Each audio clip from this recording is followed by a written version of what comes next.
acompanyar-nos en aquesta jornada esportiva contra el càncer. Gràcies per aportar el vostre granet de sorra, perquè volem que quan parlem d'aquesta malaltia no la relacionem directament amb la mort, sinó que la puguem entendre com una malaltia crònica.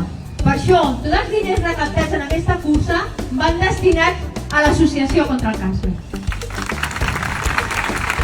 El que volem és fer memòria de tots aquells que han lluitat, de tots aquests que en aquest moment estan lluitant i que malauradament en un futur també haguem de lluitar. I volia fer una menció especial. Tenim un nen, el Luc, que està per aquí amb nosaltres, que està passant pel procés i li volem enviar molta força amb ell i a la seva família.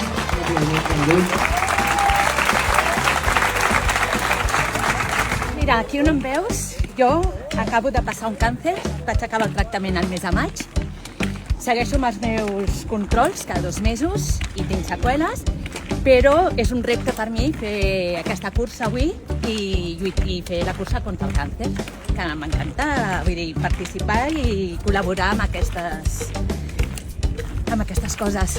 I res, per mi és un repte molt important i animo a tothom que passi la malaltia, que de tot se'n surt. Vinga, un petó. Hem vingut a tombar les fronteres per anar més enllà. Caminem